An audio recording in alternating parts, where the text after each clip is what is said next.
In the golden dawn of history, when empires rose and fell like waves on an endless sea, there was a young man whose ambition was larger than the world itself. His name was Alexander of Macedon, but the world would remember him as Alexander the Great. He was born in 356 BC in Pella, the capital of the small but fierce kingdom of Macedonia. His father, King Philip II, was a brilliant strategist and conqueror who transformed Macedonia into a powerful military force. His mother, Olympias, was passionate, spiritual, and told young Alexander from an early age that he was no ordinary boy, that he was descended from Achilles, the legendary hero of Troy. From the moment he could walk, Alexander was fascinated by stories of warriors, gods, and glory. His eyes would light up when tales of Achilles, Hercules, and the great heroes of Greece were told. At age 13, his father hired Aristotle, one of the greatest philosophers in history, to be his tutor. Under Aristotle's guidance, Alexander studied philosophy, politics, science, and the art of reasoning. But more importantly, he learned the nature of human greatness.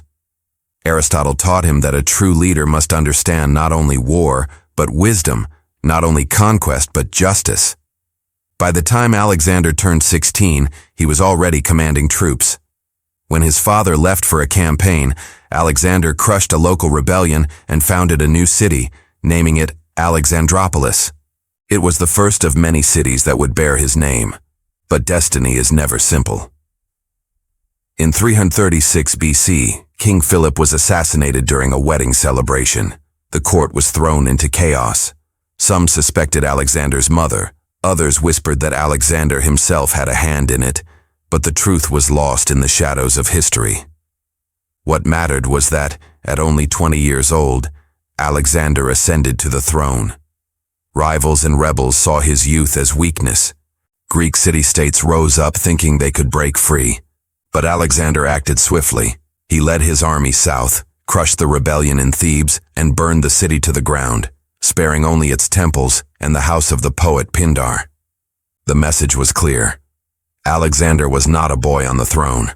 He was a king to be feared. With Greece united under his command, Alexander turned his gaze east, toward the mighty Persian Empire, the greatest power on earth. Persia stretched from the Aegean Sea to India, ruled by King Darius III. For centuries, Persia had dominated the world, but Alexander believed it was his destiny to conquer it. In the spring of 334 BC, he crossed the Hellespont, modern-day Dardanelles, with an army of about 40,000 men. Before stepping onto Asian soil, he took a moment, threw a spear into the ground, and declared, "Asia shall be won by the sword." The first great clash came at the Battle of the Granicus River. Against the odds, Alexander led his cavalry straight across the river under a storm of arrows. His helmet gleamed in the sun as he charged directly into the Persian line. He fought with the ferocity of Achilles himself, cutting through enemy ranks until the Persians broke and fled. Asia Minor was now his. City after city opened its gates to him. Yet Alexander wasn't just a conqueror. He was a visionary. He treated captured cities not as slaves, but as future allies. He often spared their rulers, respected their customs, and built temples to their gods. To the Greeks, he was spreading civilization. To the Persians, he was a foreign invader, but one who understood them. In 333 BC, he faced Darius himself at Issus. From there, Alexander marched south to conquer the Phoenician cities and then the ancient land of Egypt, where he was hailed as a liberator from Persian rule. In Egypt, he founded one of his greatest legacies, the city of Alexandria, destined to become the center of knowledge and culture for centuries to come.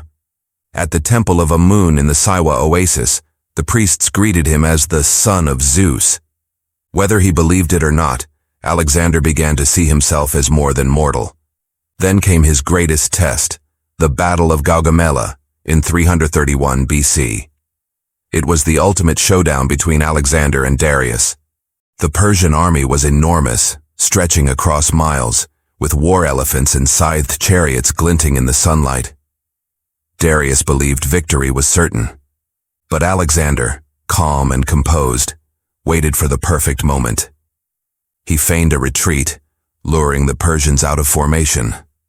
Then, like lightning, he and his companion cavalry struck at the heart of the enemy line. Darius once again fled, and the Persian Empire collapsed. Babylon, Susa, and Persepolis, the jewels of Persia, fell into Alexander's hands. At Persepolis, he gazed upon the palace of the great kings, a symbol of centuries of Persian power.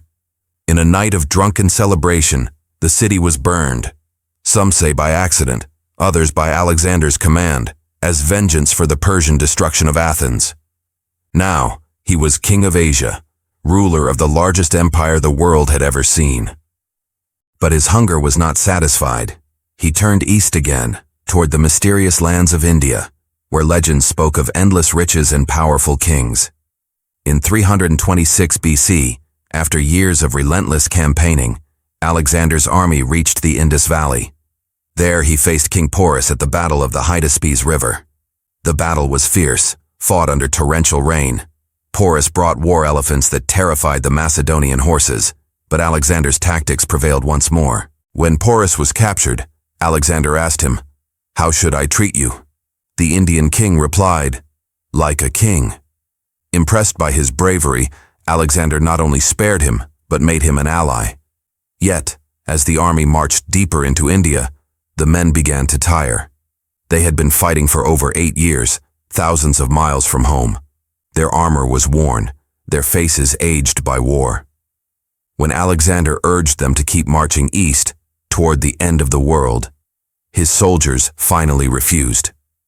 Tears filled his eyes, but he knew they could go no further. He turned back. On the return journey, tragedy struck again and again. Many men died crossing the scorching Gedrosian desert. Alexander himself became ill, possibly poisoned or weakened by years of wounds and exhaustion. In Babylon, in 323 BC, at just 32 years old, Alexander the Great died. His final words were hauntingly ambiguous. When asked who should inherit his empire, he whispered, "To the strongest."